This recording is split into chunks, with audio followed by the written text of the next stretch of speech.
qualquer um desses enquadros. Desculpa. Então, o que é neurocientífico?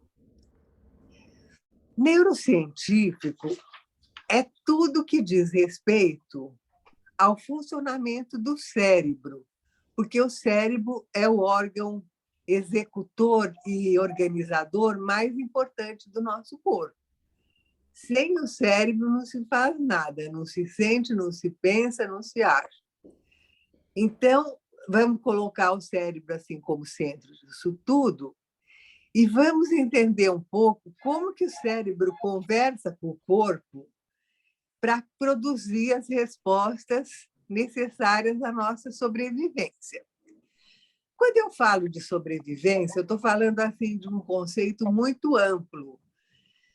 Eu posso falar desde sobrevivência numa situação que eu preciso, por exemplo, passar numa prova oral, até uma situação de sobrevivência estrito sensu, que eu estou lá com risco de vida. E, além disso, né, esse trabalho do cérebro ele serve também para manter o nosso bem-estar, o nosso equilíbrio, a nossa homeostase, para a gente conseguir tirar o melhor do nosso funcionamento. E hoje nós vamos principalmente focar nessa parte do cérebro emocional, da neurociência afetiva, que também é uma coisa que as pessoas sabem ainda menos. Uhum. E como é que você pode explicar para a gente esse conceito, né, da neurociência afetiva? Como é que se relaciona, né, a neurociência com a afetividade, com as nossas emoções? Olha, eu vou falar um pouquinho de forma esquemática, mas ainda assim para poder dar uma ideia para vocês de como esses fenômenos ocorrem. E eu diria para você que a resposta emocional ela é a resposta mais básica e mais primitiva dos seres vivos. Né? Então, por exemplo, a resposta de irritação é uma resposta que você vê até em animais monocelulares. Se você colocar um pouquinho de ácido na água dela, ela imediatamente reage. Então, a emoção é a primeira forma de reagir que a gente tem diante do mundo, dos estímulos do mundo, dos estímulos internos do corpo e, principalmente, isso ocorre o tempo todo, mesmo quando a gente está dormindo. O cérebro continua funcionando com a sua parte autônoma, que ela independe de a gente estar no comando, mas ela vai assegurando o funcionamento do nosso sistema vegetativo, dos batimentos cardíacos. Então, mesmo que você durma, o seu cérebro está lá cuidando de você, né? Desculpe, Marina, o que você tinha perguntado exatamente? E se você pode explicar para a gente essa questão da neurociência afetiva, né? O que significa, então, tá bom. Como funciona? Então, tá bom. Então, eu vou começar mostrando uma gravura aqui para vocês, que eu vou pôr aqui na frente, só para vocês terem noção. Dá licença um minutinho, Eliana. Pessoal, fechem os microfones, por favor. Marina, eu vou você ativar. consegue fechar o de todos? Fechei. Eu acho que é melhor. Pronto. Bom, voltando, tá? Eu estou mostrando aqui para vocês o cérebro cortado no meio, assim, num corte sagital, que ele é cortado exatamente em duas mensagens iguais. E essa parte enrugadinha que tem aqui em cima, a gente chama de cérebro cortical. E a parte que está embaixo dessa foice aqui, toda essa parte de baixo, é a parte subcortical. Então, o X da questão é que as respostas afetivas elas vão surgir da parte subcortical.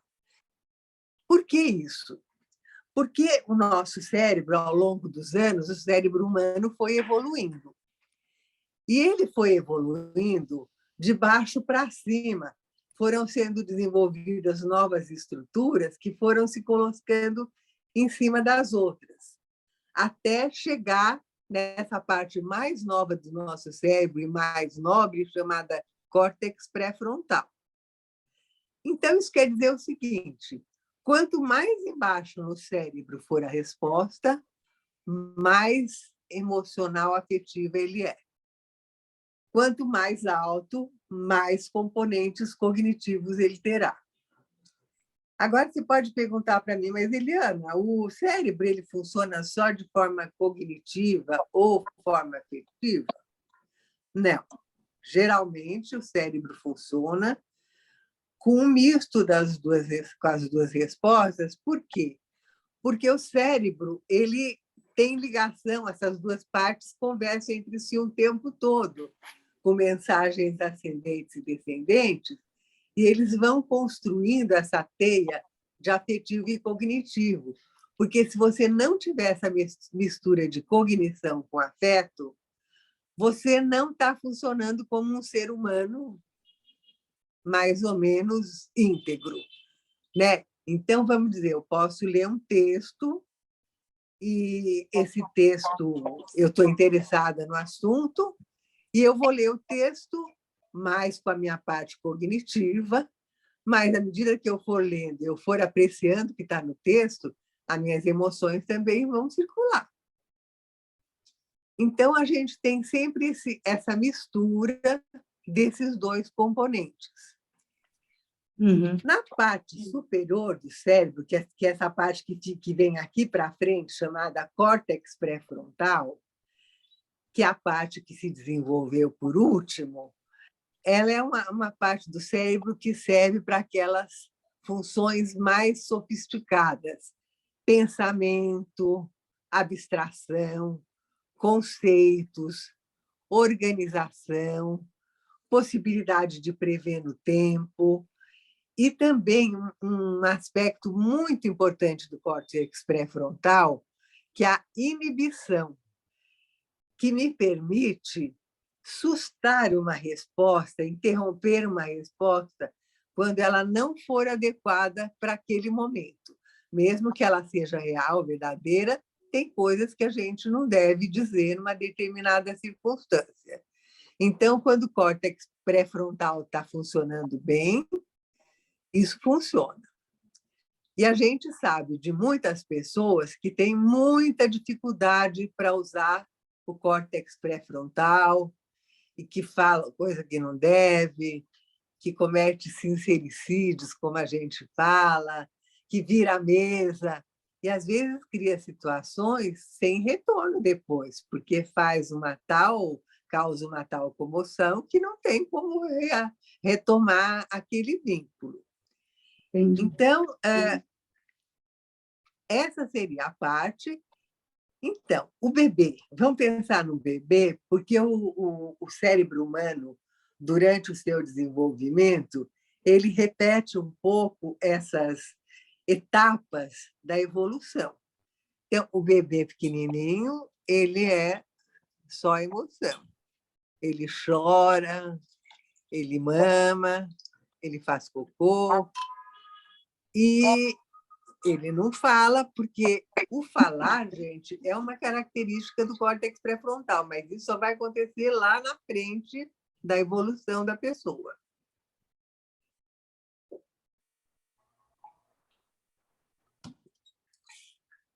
Muito bem. Então, à medida que a criança vai se desenvolvendo, ela vai sendo capaz, ela vai assumir os movimentos voluntários, ela vai desenvolver a parte neurofuncional fina, até ela adquirir a palavra, até ela começar a construir frases e até, eventualmente, chegar naquelas missões mais nobres, que também não é todo mundo que consegue. Então, por exemplo, eu me lembro de uma pessoa que tinha feito direito e ela não conseguia passar no exame da ordem. E o exame da ordem costuma ser aquela coisa da qual, em geral, os advogados têm medo. Porque se não passar no exame da ordem, não pode advogar, né?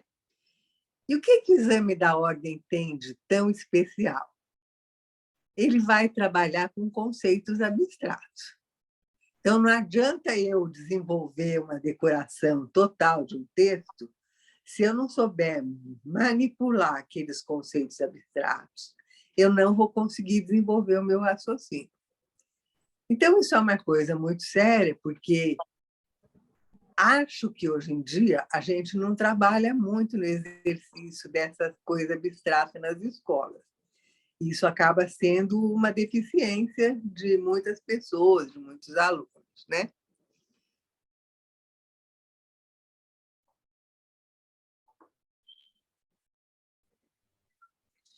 Marina, podemos prosseguir? Sim, não, eu estou pensando nessas questões que você está levantando, né, de o que possibilita esse amadurecimento, esse desenvolvimento de todas essas funções cerebrais. Você fala que essas funções elas são mediadas pelo social, né? Pelas relações sociais. Aí eu queria entender um pouco, queria que você explicasse um pouquinho sobre isso. Então, tá. Nós, seres humanos, somos mamíferos. Então, nós compartilhamos muito dos nossos comportamentos, muitas partes do nosso cérebro com outros mamíferos. A gente funciona muito parecido com o cérebro do rato, em algumas coisas com o cérebro dos primatas. Então, o que é o ser social? Quer dizer que o ser social, para ele desenvolver na sua plenitude, ele precisa estar em contato com outros da mesma espécie. Então, você tem, por exemplo, cachorrinhos que eles são criados isoladamente, eles ficam um cachorro meio bobo, ele não sabe responder a estímulo social, ele fica apavorado com tudo. Então, até essa atividade dos cachorrinhos de brincar, de rolar, é muito importante para o desenvolvimento afetivo deles. E aí também tem uma parte importante, que é a parte da imitação. Você aprende a funcionar socialmente de acordo com a imitação do que você vê o seu pai fazer, do que você vê sua mãe fazer. É muito bonitinho quando as crianças entram na escola e elas começam a adquirir certas frases que os pais desconhecem, e de vez em quando surge lá uma frase assim toda pomposa, mas muito adequada para o momento, que a criança aprendeu a usar. Isso é uma coisa. Outra coisa muito importante é que no contato social é que vão ocorrer as trocas afetivas. E as trocas afetivas, desde o começo das trocas com a mãe, com o pai, com as pessoas que estão mais próximas, elas vão servir para regular os afetos do bebê. Então, a mãe tem muito esse papel importantíssimo de acalmar o bebê quando ele fica muito nervoso, bater no ombrinho dele, falar com ele devagarzinho. Então, isso tudo que a gente vai chamar de modulação do afeto. Quando isso é feito de uma forma satisfatória, a pessoa fica com mais condições de conviver em sociedade, em grupos mais complexos, em lugares fora de casa. E existem certas operações que a gente ajuda a criança a fazer quando ela está na escola, por exemplo, ou quando você é mãe e você está explicando, que se dão através de intervenções suas. Não, você não pode arrancar o brinquedo do seu amigo. É dele, não é seu, ele vai ficar triste. Não, não pode. Primeiro ele vai brincar, depois ele empresta para você. Então, toda essa mediação afetiva vai ajudando a pessoa a ter uma noção de adequação social, ela vai desenvolver uma noção que a gente chama de leitura da mente do outro, porque eu olho para o outro e já vejo que o outro está com uma cara alegre ou uma cara aborrecida, isso também modula o meu comportamento. E, finalmente, nessa parte mais cognitiva, ela só vai acontecer, Marina, se a pessoa praticar essa habilidade. E, hoje em dia, isso não é muito, como é que eu vou dizer, popular. Para você entender um texto, às vezes você tem que pegar o texto e que você tem que ler cada parábola umas 3 ou 4 vezes até você entender o que está lá, principalmente quando se tratar de coisas abstratas. Um texto de filosofia, um texto de jornal, né? Então, você precisa se dar o tempo de processar essas coisas até você dominar esse conceito abstrato. Então, seria mais ou menos assim que a coisa acontece. Interessante. E nesse processo tem uma série de neurotransmissores, né? Não sei se eu posso falar assim, e você trata no seu livro, não sei se você vai achar que é o caso de falar isso agora, mas você fala no seu livro da função da ocitocina, de como ele é regulador, né, das emoções, regulador dos afetos, né? Como é das que... emoções Emoções. do bem-estar e da calma. Então, Uhum. quando a mãe está acalmando o bebê, quando ela está pegando lá uma criança assustada que se acidentou ou que não está querendo fazer alguma coisa e precisa fazer, então entra esse papel da mãe, né, de tentar convencer a criança, e à medida que a criança vai ficando mais calma, isso ocorre graças à ação desse neurotransmissor chamado ocitocina, que é produzido na mãe e no filho. Mas eu não pretendo me deter mais nesse ponto hoje, porque isso é uma coisa enorme. Então, hoje eu estou falando mais dessa parte inicial, né? Tá certo. Então, eu vou te fazer uma pergunta. Você fala também em estruturas neurofisiológicas, né? Quais são essas estruturas neurofisiológicas?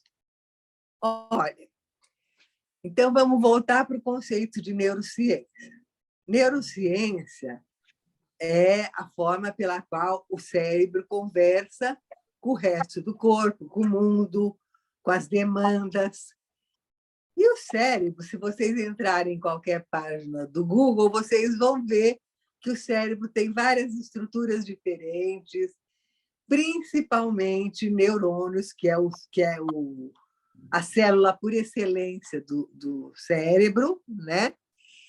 E a conversa entre os neurônios é que vai dar as nossas respostas para as demandas do mundo.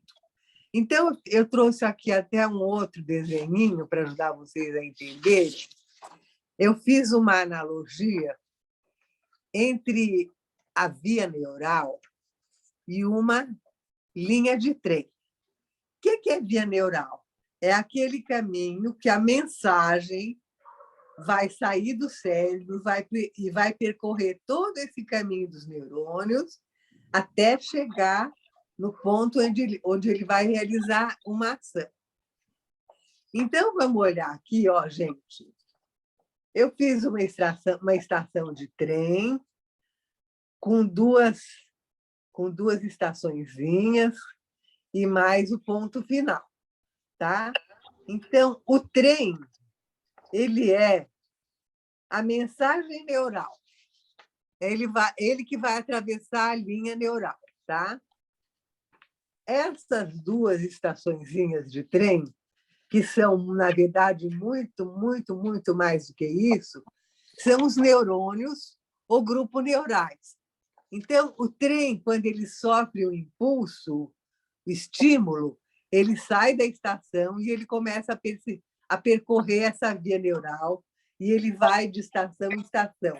Ou seja, ele vai de neurônio em neurônio até chegar à conclusão. E, no meio dessa viagem, muitas coisas podem acontecer. O estímulo pode ficar muito fraco e o trem desiste de continuar o caminho. Ou o trem recebe uma outra ordem no meio do caminho e muda de direção. Então, isso vai acontecendo até que, quando ele chega no final, ele vai ter condição de dar uma resposta ou cognitiva, ou emocional, ou ele vai conseguir realizar uma ação. Ficou claro isso que eu falei? Todo mundo entendeu? Dá para a gente continuar? Alguém quer fazer alguma pergunta?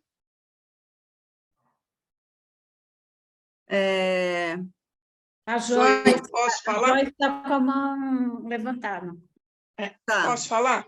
Pode, Olha, claro. desculpa, eu não sei se a pergunta vai caber, mas é o seguinte: a neurociência oferece alguma ferramenta para o desenvolvimento ou equilíbrio do cérebro quando ele está em desequilíbrio no seguinte sentido: o cérebro mais básico, que eu, que não sou da área, conheci como reptílico, funciona muito mais rápido que o de cima, que é o que pensa, que é o que equilibra.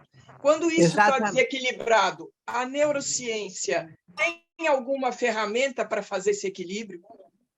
Ela tem várias ferramentas. Agora, isso vai depender de você aprender a usar os recursos que você tem. Porque quando eu comecei a estudar neurociência, isso foi há 20 anos atrás, ninguém falava nisso.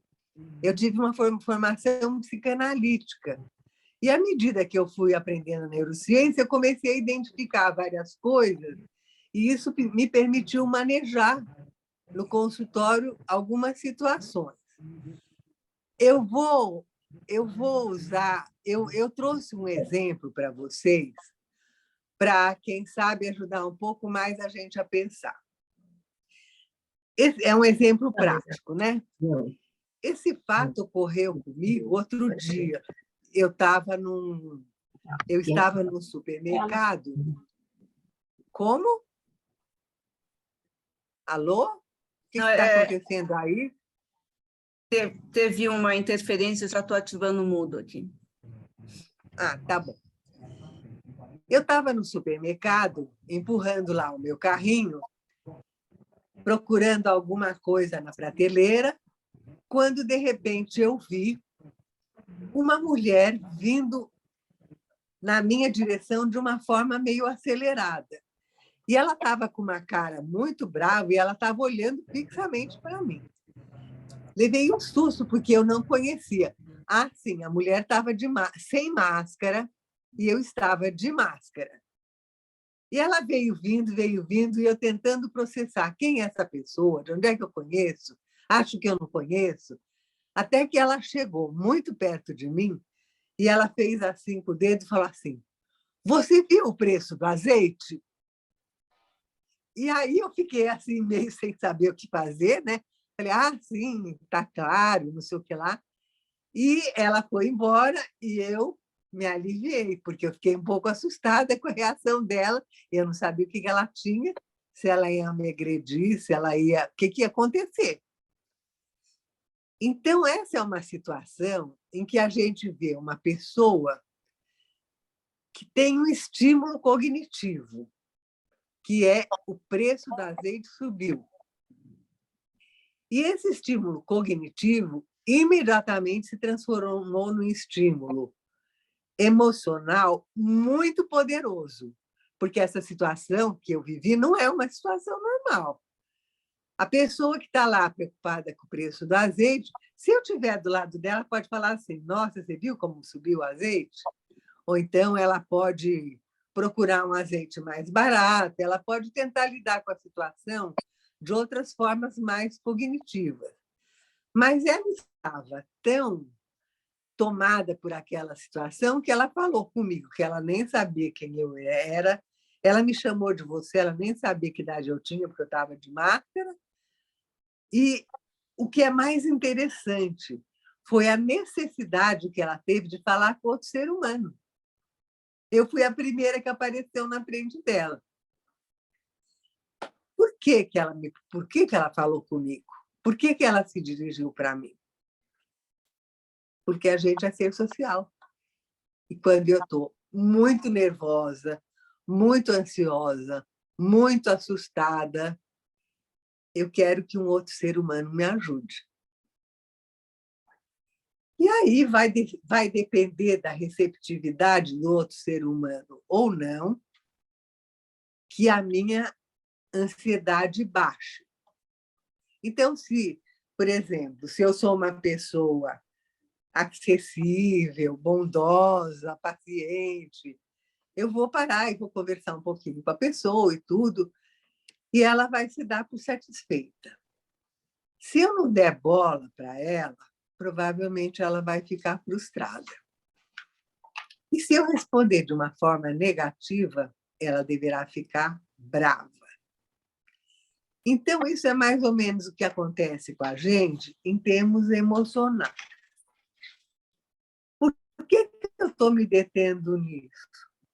Eu estou me detendo nisso porque vocês que trabalham com consultório, com outros psicólogos, com alunos e mesmo outros meios sociais, vocês têm uma necessidade muito grande, agora eu estou respondendo a pergunta da nossa colega, tem uma necessidade muito grande de dominar certas habilidades sociais.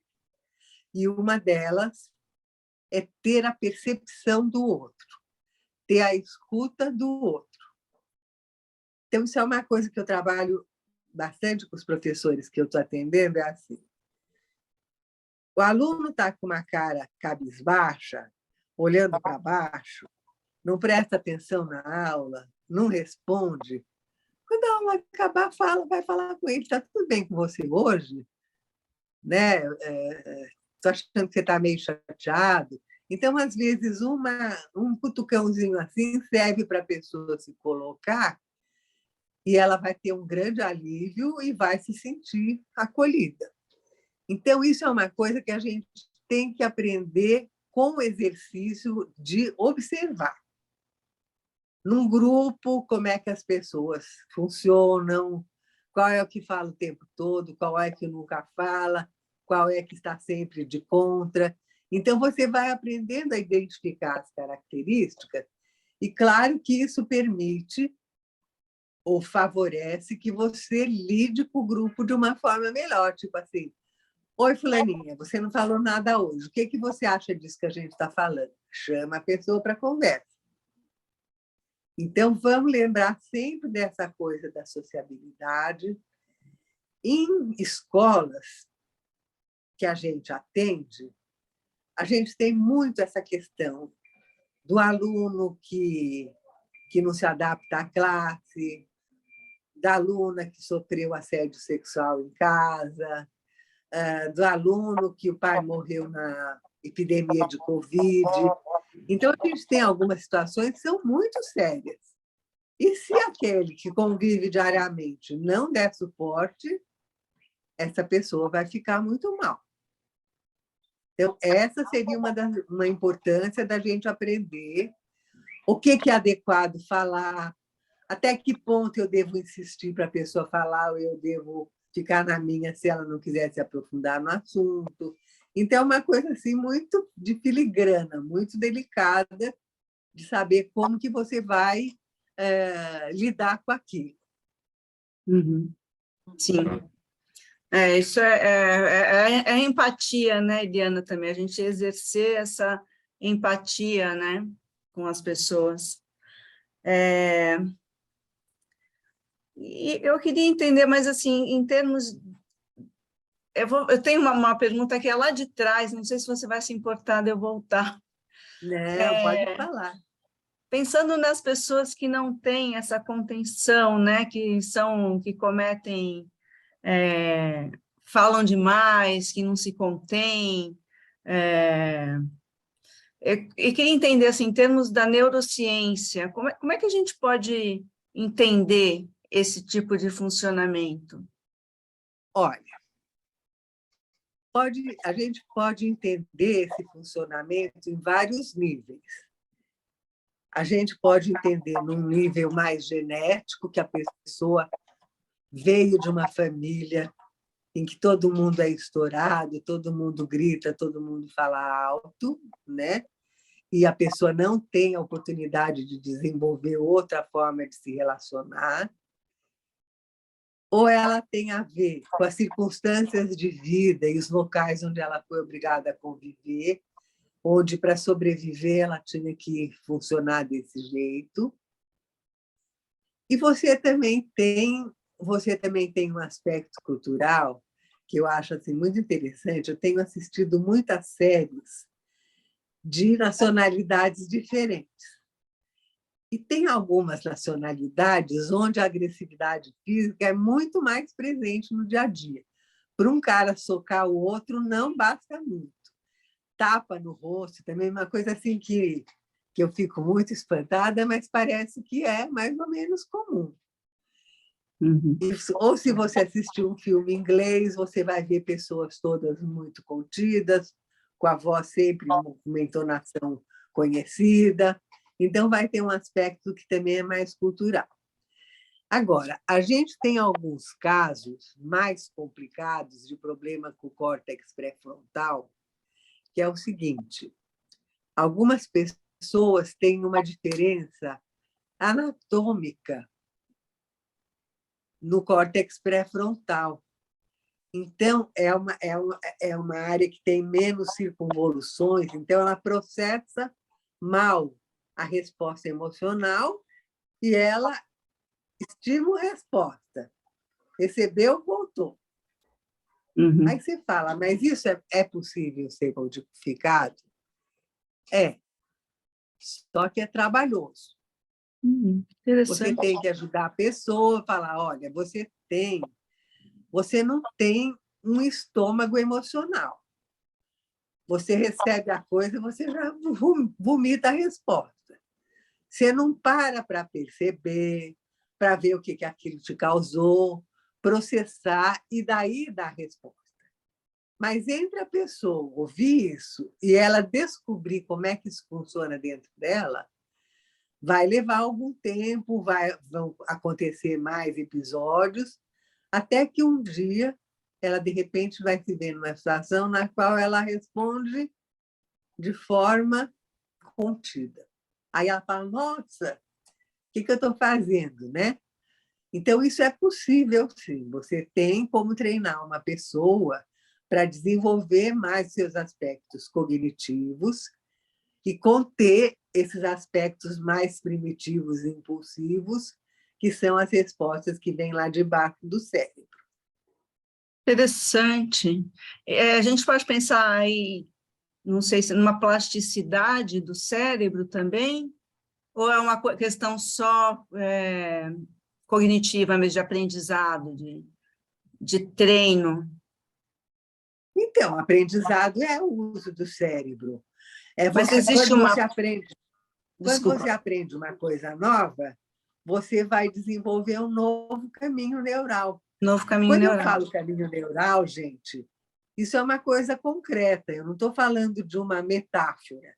Você vai criar mesmo o caminho para fazer aquilo tudo, né? Então, por exemplo, eu usei um exemplo muito simples aí quando eu estava escrevendo a aula. Se eu sentir coceira no nariz, geralmente eu vou coçar o nariz se eu estiver sozinha.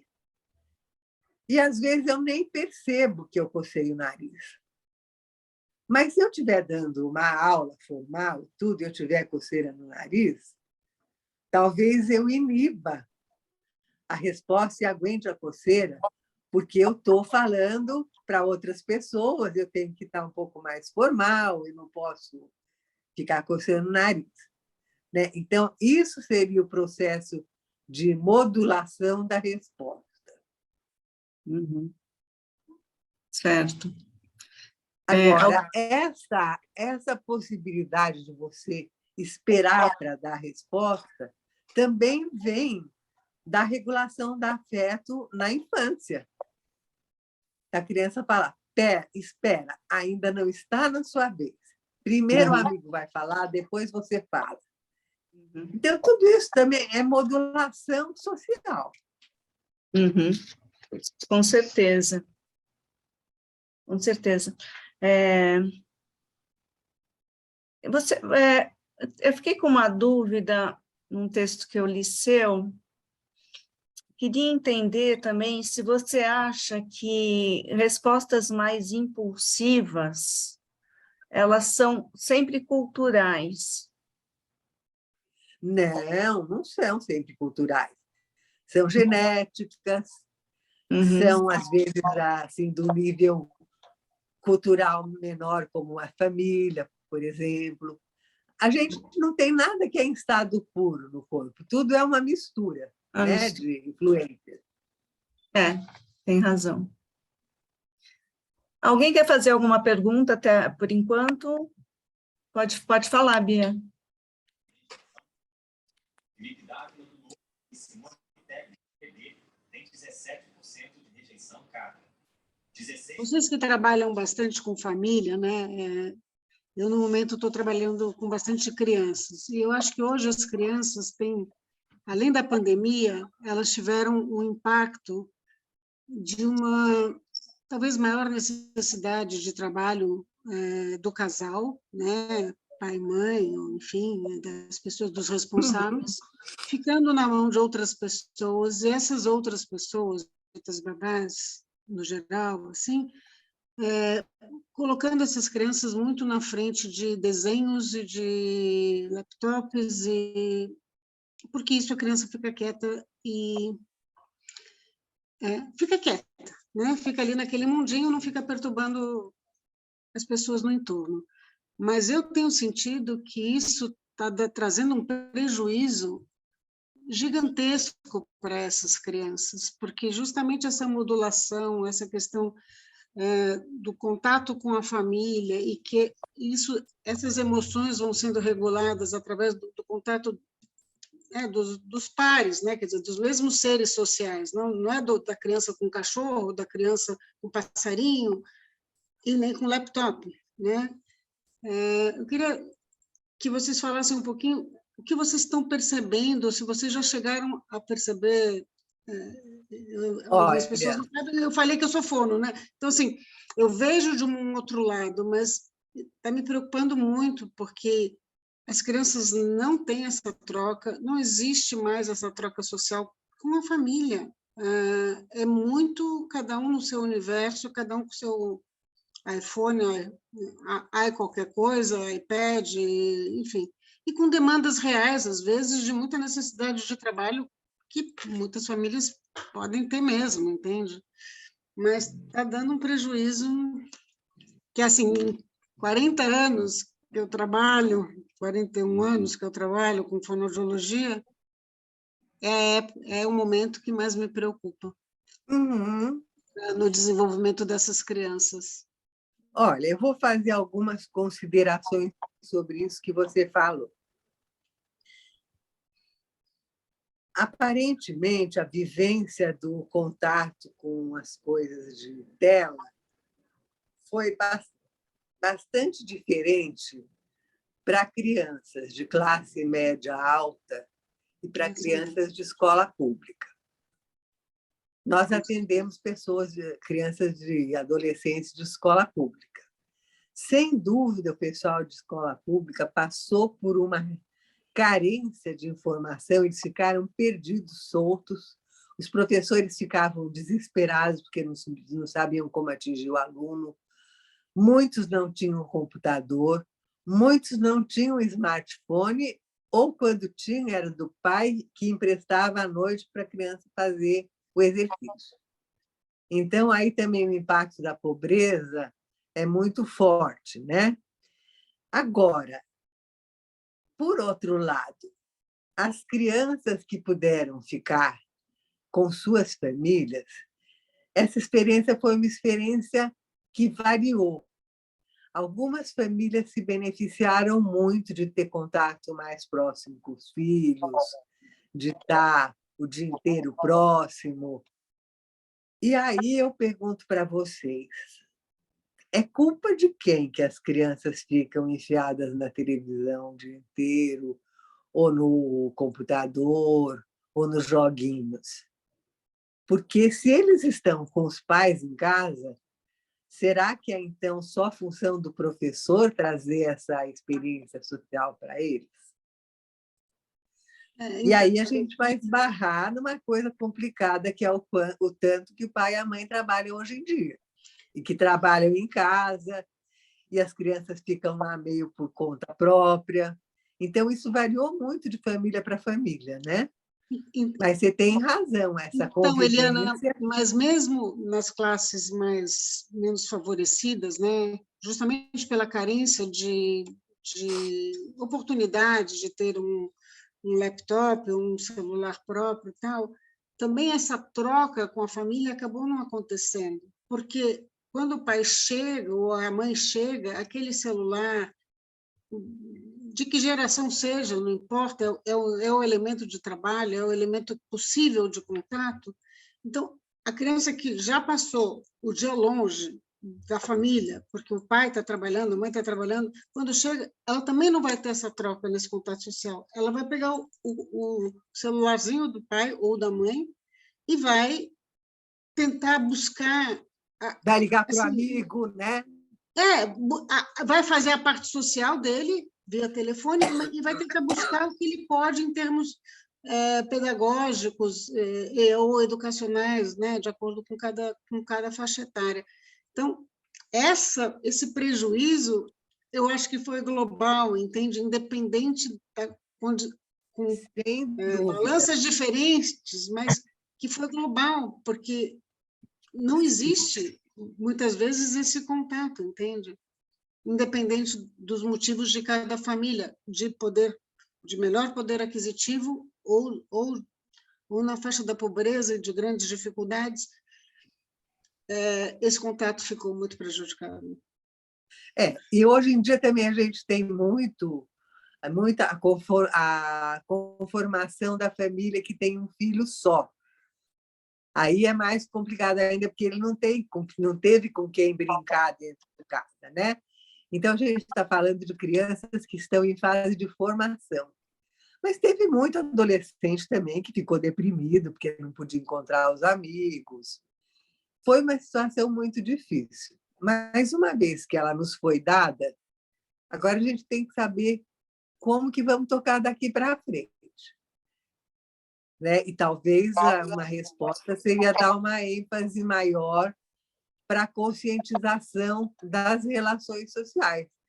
Isso que eu falei, fazer atividade em grupo, nomear as coisas que estão acontecendo, quem que fala primeiro, quem que fala depois, que não pode gritar no meio da fala do amigo, essas coisas bem básicas, né, que geralmente as escolas ensinam. O Maurício está esperando faz tempo, tudo bem, Tereza? Ele fala antes. Então, vai lá, Maurício. Oi, boa noite. Não, muito interessante aí a discussão que acabou se levando aí, que a Bia trouxe, e até me lembrou de várias coisas, né, de coisas que eu vi recentemente, até quando falam de iPhone, iPad, não é we, é I, né? Começa por aí, né? Então, é você com você, né? Nem sempre tem a conexão. Embora o mundo seja conectado, né, é evidente que somos cada vez mais sozinhos, e isso vem reflexos. Em um outro congresso que eu participei também, que eu achei muito legal, uma pesquisa que fizeram das crianças que veem televisão, já que você é fono, Bia, o quanto isso impacta no desenvolvimento neurológico e no linguajar da criança. Um pesquisador no Ceará inventou um aparelhinho que botou em algumas crianças para verificar o que ela ouvia durante o dia. O aparelhinho conseguia decifrar se o que ela ouvia era proveniente de um ser humano ou de uma máquina. E ele acabou pesquisando e descobriu que a quantidade a criança que tem menos interação social com os seres humanos tem mais prejuízos cognitivos, desenvolvimento da linguagem, da fala. E muito legal, o aparelhinho que ele costurava na camisa da criança e deixava o dia inteiro. E ele agora está no Ceará fazendo um projeto, chama Star alguma coisa, junto com o pessoal do MIT, bem legal. Não, mas é interessante, nós estamos realmente vivendo uma coisa do outro mundo aí, com muito chão pela frente. Agora, o que eu queria perguntar para a professora é a relação do início que a senhora estava falando, da questão dos cérebros, da questão da emoção, da questão da... A gente tem, então, a questão da empatia, hoje muito ligada com a cognição social.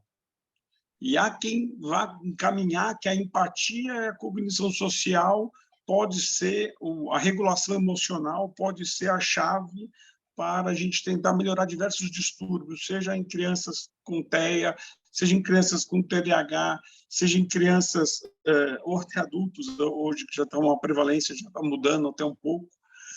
Queria ver se a senhora conseguiria, né, ver essa questão da neurociência com essa questão emocional, né, que a gente está tratando, com essa questão da empatia. A senhora acha que a regulação emocional é a saída mesmo? A senhora concorda com isso? A empatia, ela não é só cognitiva, não. Ela é muito emocional também. Eu não sei se você já ouviu falar dos neurônios espelho. Então, os neurônios espelho ajudam uma pessoa a entender o que o semelhante está passando. Foi um estudo que foi feito pelo Nicoleles, de um macaco, que ele colocou os eletrodos no macaco, colocou outro macaco na gaiola e deu uma banana para esse outro macaco. Os eletrodos desse aqui, na hora, reagiram. Então, a gente tem já algumas formas mais, ainda talvez pouco desenvolvidas, mas de saber como é que as pessoas reagem. Agora, eu penso que a empatia está muito relacionada com a modulação do afeto também. Tanto assim que, hoje em dia, nós temos um trabalho aí de inclusão de pessoas nas escolas, e, como vocês sabem, né, crianças do espectro autista, elas têm uma dificuldade nessa leitura da mente. E, portanto, elas têm uma dificuldade de dar uma resposta adequada. Agora, quando a pessoa nasceu numa família que ela foi bem atendida pela mãe, e principalmente onde a mãe e o pai conversam com ela, olha, você não pode ficar brigando com seu colega de dar soco na escola, mas vai dar problema para você. Né? Então, você fala com a criança e você explica para ela, a sua avó não gosta quando você chega na casa dela e não tira o sapato na porta, porque você chega da rua com o sapato sujo. Então, tem que respeitar a vovó. Então, a partir disso e da observação social, é a observação social costurada com as palavras. Vai ajudando você a desenvolver a empatia. E isso que eu falei também de observa como é que as pessoas reagem, isso também ajuda a gente a desenvolver nossa empatia. Ou seja, a empatia não é uma coisa que é só dada, ela pode ser desenvolvida. Muito legal. Tereza, quer falar? Rapidinho, estou adorando a aula, Liliana. Um prazer. A gente só se vê em outros espaços. A gente falando aqui de criança, né? E o quanto assim, eles vão aprendendo as conexões através dos modelos, dos exemplos, das convivências. Fiquei pensando na nossa idade, que a gente viveu situações totalmente diferentes, né? Que a gente teve essa oportunidade, esse aprendizado, família, aquela constituição tradicional, jantar junto, né? Sem babá, a mãe que normalmente nos acolheu, nos machucados e tudo. Mas a gente vai ficando velho, o cérebro também vai enrijecendo, né? Apesar de ele achar sempre novas modulações. Nós trabalhamos na área da saúde, com pessoas, mesmo que virtual, a gente está falando com pessoas. Eu fico observando quem tem um trabalho de exatas, que na pandemia ficou no virtual, né? E o quanto a convivência é importante, independente da idade. convivência com o ser humano, com os pares, né? Porque o cérebro da gente também vai diminuindo o volume, e a gente precisa desse contato, a gente precisa se ligar disso. Na velhice, na meia-idade, né? Porque a gente tem que aprender, a gente vai perdendo algumas funções. Uhum. Olha, a pandemia foi uma prova muito dura, principalmente para pessoas que moram sozinhas, e principalmente naquela fase em que ninguém visitava ninguém, né? Porque teve uma fase muito difícil nesse aspecto. Sem dúvida, você tem razão. Aliás, Tereza, já que você tocou nesse assunto, vamos pensar também que as pessoas idosas, às vezes, também têm muito pouca chance de socializar, independentemente de pandemia. Algumas porque são mais assim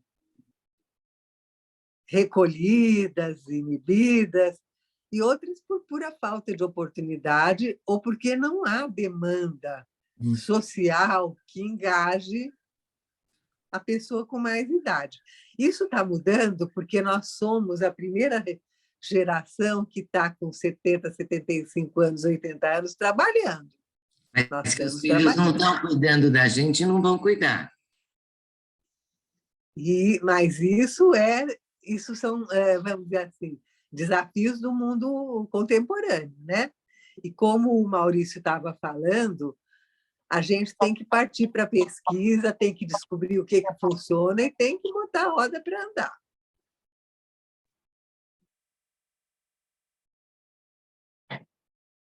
Fala, Valderez.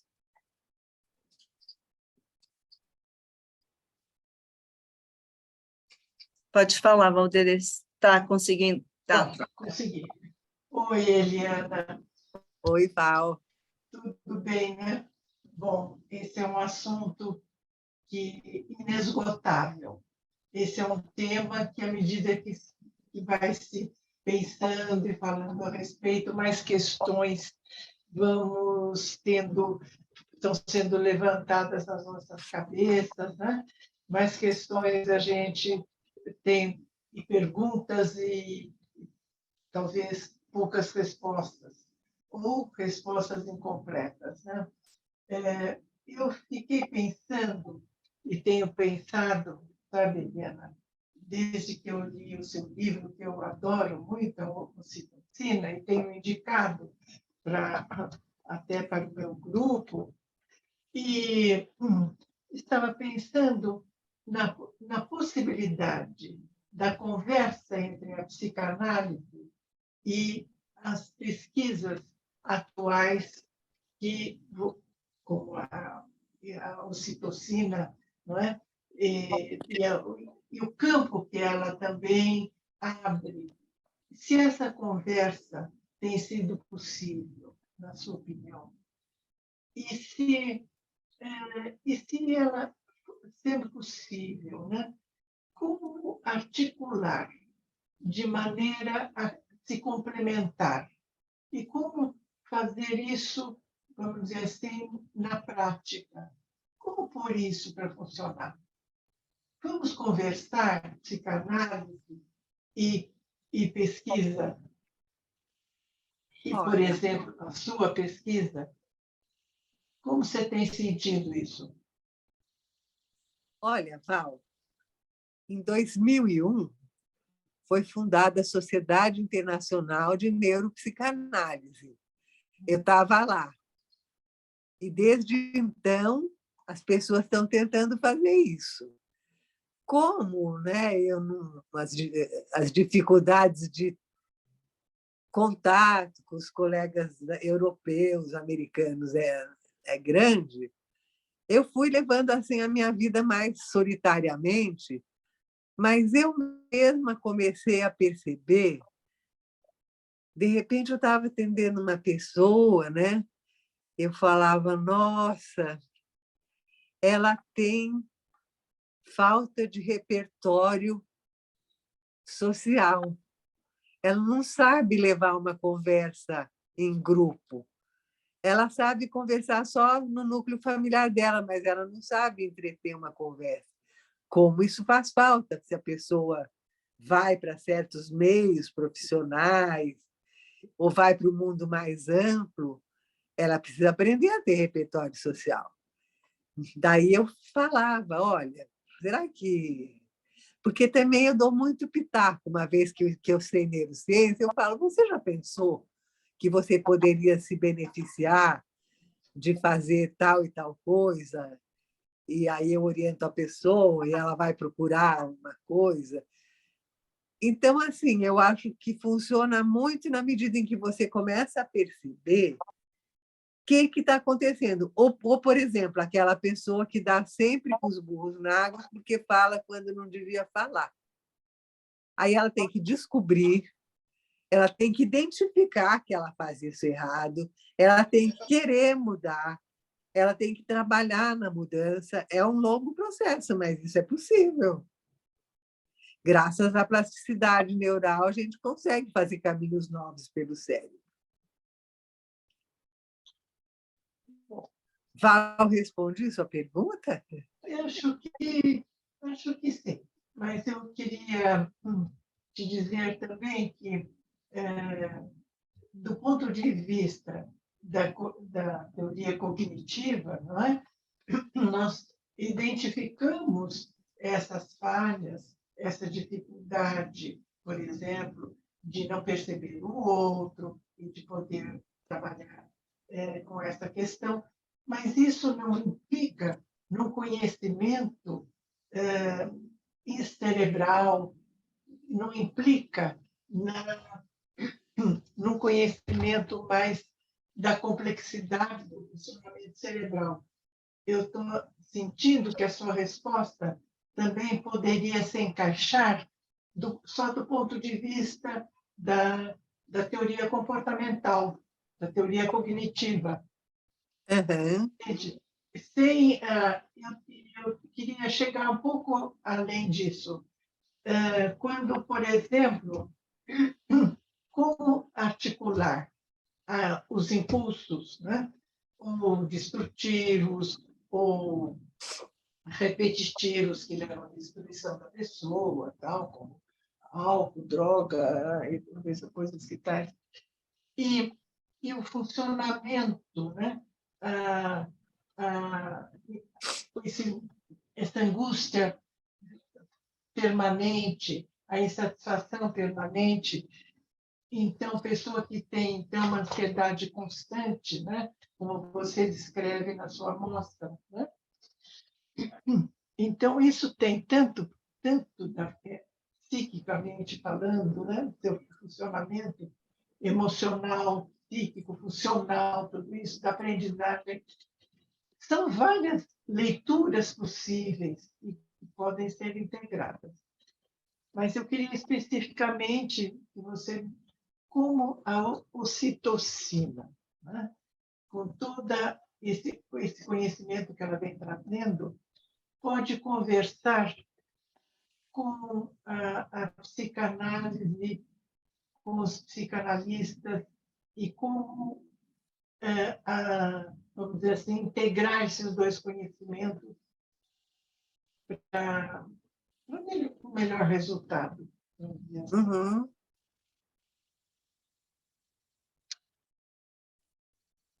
Você poderia me dar um exemplo?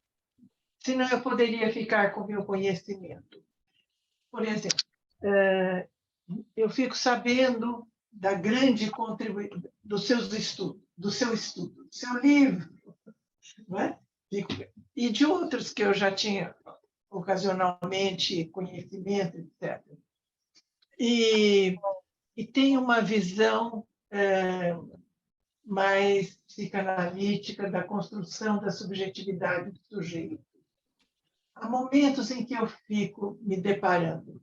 Será que isso que eu estou vendo acontecer, será que tem mais a ver com uma desregulação, nem sei se existe esse termo, né? Um desregulamento dos afetos? Será que isso não tem mais a ver também com uma ausência, o desequilíbrio da ocitocina e não só dos complexos primordiais que ele está vivendo, sabe? Depois que eu li o seu livro, eu fico assim, às vezes, me fazendo essa pergunta. Mas como é que vai juntar? E daí? Eu faço essa pergunta. E daí? Mas eu não tenho como desenvolver isso, né? Porque eu não sou neurologista, eu não sou neurólogo, eu não sou psiquiatra. Né? Mas eu fico me perguntando, mas isso aqui será que não tem uma ausência de produção? E será que isso não está não balanceado aqui, não equilibrado? Então, Val, eu acho que a sua pergunta procede, é uma pergunta importante, né? Agora, não se esqueçam o seguinte, sempre que uma pessoa está fazendo alguma coisa, mesmo que ela esteja parada, o cérebro dela está funcionando. Então, para qualquer questão psicanalítica, do desenvolvimento, do eu e dos complexos, isso tudo acontece porque o cérebro existe, porque se não existisse, nada disso poderia acontecer. Claro. Então, se você se aprofundar no estudo da neurociência, você vai ver que existem programas emocionais instalados no cérebro das emoções mais fundamentais.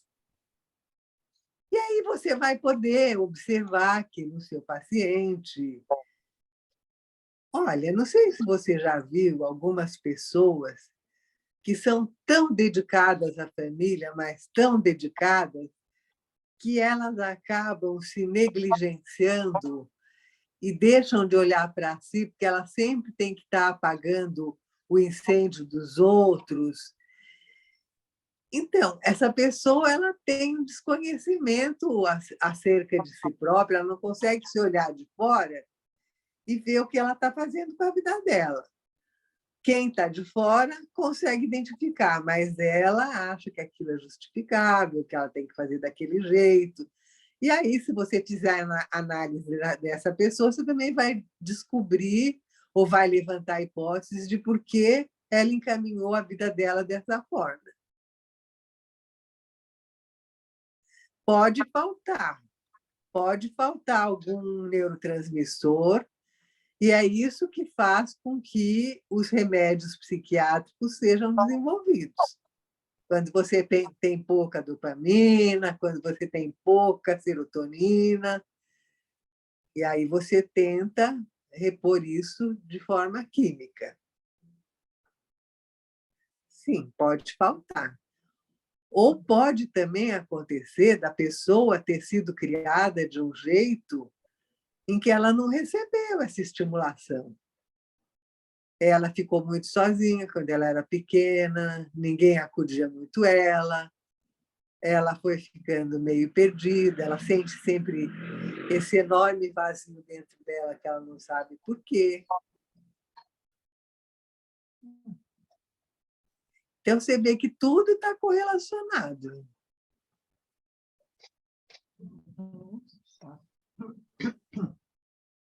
Sem dúvida.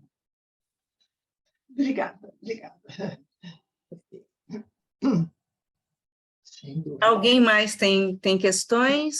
Tem alguma pergunta? Deixa eu olhar do outro lado, que eu não estou vendo todo mundo.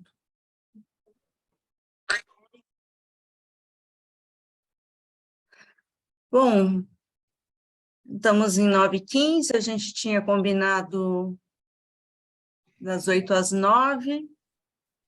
Queria saber com vocês se a gente pode encerrar ou se alguém quer complementar alguma coisa. Não? Então, Eliana, você quer complementar, Valderez? Eu queria agradecer a Eliana Sim. o tempo que eu tomei. Quero te agradecer muito, Eliana, em nome do CEAF, e dizer que foi muito, muito rica a tua palestra, muito interessante, e que a gente espera ter o prazer de ter você novamente com a gente. Obrigada. Então, Marina, e daí você vê como que contribuiu para o sucesso desse evento a troca que a gente teve entre nós, né? Eu até pedi que você conduzisse a entrevista para não ficar falando sozinha. E aí também a participação de todos foi muito legal. Com certeza. Eu que agradeço, tá bom? Nossa, eu agradeço. Tá bom. Gente, muito obrigada a presença de todos. Foi um prazer. Obrigada. Até logo. Tchau. Tchau.